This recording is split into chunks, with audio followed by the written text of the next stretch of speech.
Hey, welcome back to Afternoon Garage. So this is the second time now you caught me staring at the wiring, trying to figure out what the heck's going on. I have a master wiring diagram and some information from MSD, and I'm trying to figure out how to make it all work together. But you can see now that everything's undercoated, looks really good, and let's get into that, and I'll show you how I got to this point. While you're watching that, see if I can figure this out. All right, it's kind of getting interesting now. Working on this engine compartment here. You can see I got everything kind of stripped out of here. One thing I do have to fix is this panel right here had a bunch of dents in it. I'm not really quite sure why that was, but I had to pull some of them out. In fact, I had to kind of stick a screw in there and get the metal up. So I'm gonna have to weld those holes up. But inside it looks pretty good. Got the oil tank out now. Gonna have to pull that wiring out of there.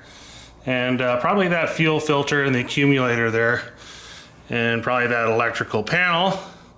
But other than that, it's pretty well disassembled, and let's look at the wheel wells and see how those look. All right, we'll kind of get down here, and you can see my torsion bar stayed right where it was supposed to be. So you can see there's a lot of this green paint. This is the original color of the car, kind of like what we saw in the front. Thing looks pretty good. There's no real rust. It's a bunch of overspray. I also have this here. This is a seal for the engine tins, and it kind of goes around the whole kind of pan there. And well, I'm just gonna have to take this off and replace it. Probably gonna want to shoot some undercoating on this, just like I did with the front. And this just isn't gonna make it through that. So we'll be tearing that off. And I think the way this is it just kind of slides in the channel. So that ought to be real fun to get back in. But yeah, really impressed. Not a whole lot of rust. Just kind of have to clean this up on both sides. Another thing is that I'm going to take care of those tubes there. That's the hot air tubes that come off the heat exchangers. And of course you got lots and lots of grease right down here. So, looks like a few hours and well, I'll be ready to do something with this. Looks pretty good though.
Coming along nicely. So I think what I'm going to do now is just keep on sanding until I hit some metal somewhere, and that's as far as I can go, and then kind of make these pockets rounded. I did use a die grinder here. Another option would be, of course, cut this whole thing out and spot weld a new one in, but I looked into that and it would require a hell of a lot of work, and I'd have to actually take this whole thing off in order to get this on. I think it wasn't too bad. It was, the order of 300 bucks or something like that. But I opted to fix it, kind of continue and mask it off, blast some primer on it, get this thing flat, and I'm going to paint these hinges up here too. So then that's all with the guards red, and I can get to washing this thing up and making her pretty in here. It's getting exciting.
Much later.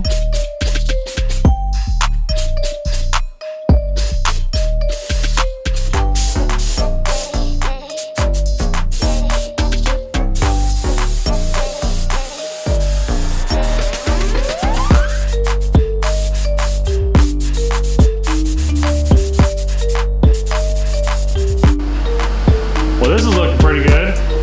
Bodywork looks really good. And after let that dry, we'll hit the rest of this. Alright, now getting ready for water. I just put the bushing in there and put a bag over it. And then up there, I cut out some 1/2-inch foam, little round pieces, and over there, and plug those holes. You don't want water getting in your heating system, and you don't want it getting on the floor of the car either. Ready to go.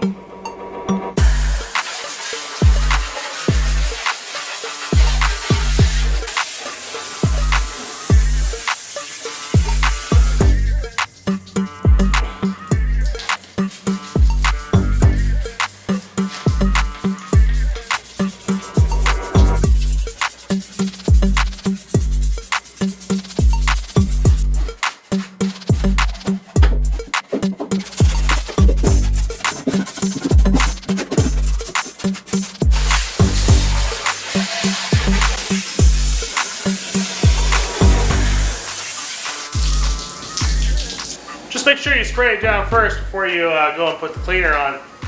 Works a lot better that way.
Approximately 10 hours later.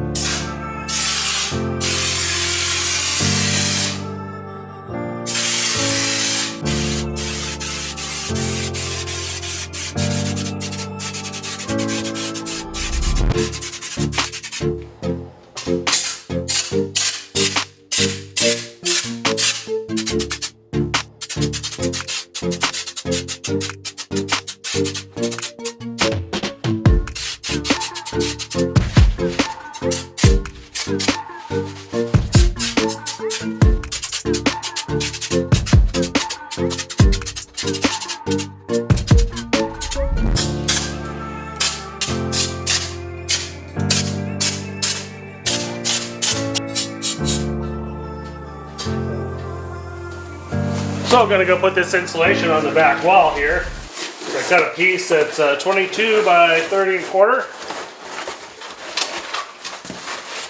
And just gonna have it just go there, that'll be fine. And have a nice clean edge here. Fits in between all the strut hardware. And something to know is this stuff has kind of a nap to it. It wants to fold this way and not this way. So don't do what I did and cut yourself a piece that runs this way, because it won't work well. You'll have to throw it away and get yourself another piece. But I'm ready to go. Spray this on and get this engine compartment done.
Whew, I'm beat, but that was really good.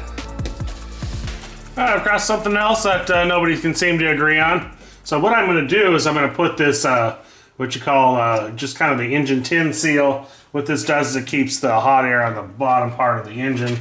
And you can see that, you know, the profile of it, then it kind of hangs down like that. Sometimes the ends are crimped here. A lot of people have suggested just kind of uncrimping it and then being able to pull this on through. I haven't had any success with that. I haven't really tried to lube this up. People suggested crazy things like KY jelly and that kind of thing. And you know, when you're getting suggestions like that there's real no set way to do this. So what I've come up with is the best way to do it is kind of get it to where it goes. You know, it's about 1 inch on this side hanging over, and kind of stick the upper in there and push the gasket up into the channel there. I just don't see how it's possible to yank on this and pull this all the way through and get it to where it goes, especially with this one here is like really long, and that's definitely never gonna happen. So I don't care how much KY jelly you have, not gonna get this on, slide this in that way. So we'll do it this way. Looks like it's working pretty good. And crimp the end. Should be good to go.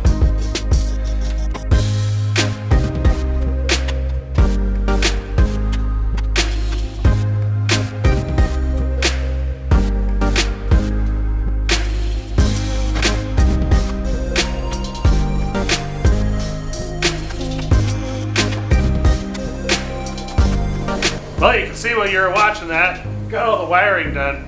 So there was a big difference between, you know, the 2.7 and the 3.3 had different electrical lines running to it, so I had to take two wiring diagrams and kind of put them together, figure out what belonged and what didn't, and make it happen there. So that's good. Let's check out this engine bay. Yeah, this piece here looks pretty nice. Got a new fuse panel in there. Fuel related items. And the catch can and the oil tank. And behind the fender we have the oil tank. The oil lines going up to the oil thermostat for the front. Looks pretty good in here. Well, now that cleaned up pretty good, huh? Yeah, one more step closer to getting her done. So next week I want to go over, probably going to clean the transmission up. Probably just going to reseal it and just pray to God that everything's okay internally. You know, put new fluids in it. I do have that cross member to paint a little bit. But other than that, pretty much ready just to start shoving everything back up in here, kind of getting excited. So next week we'll go over that. And, you know, I had quite a bit of trouble with this one. A bunch of things happened here at Afternoon Garage. Nothing goes smooth like it's supposed to. So anyway, here's a few clips of disaster.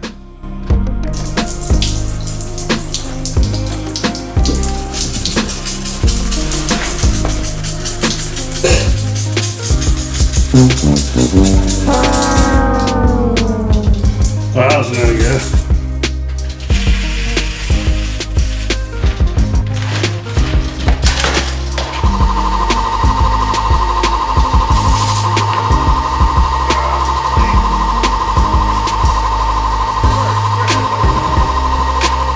Yeah, that's not too bad. You're gonna have to deal with things falling on the floor, you know, electrical boxes getting burned up in the water, but you know, it's all part of working on a car. Like, share, and subscribe.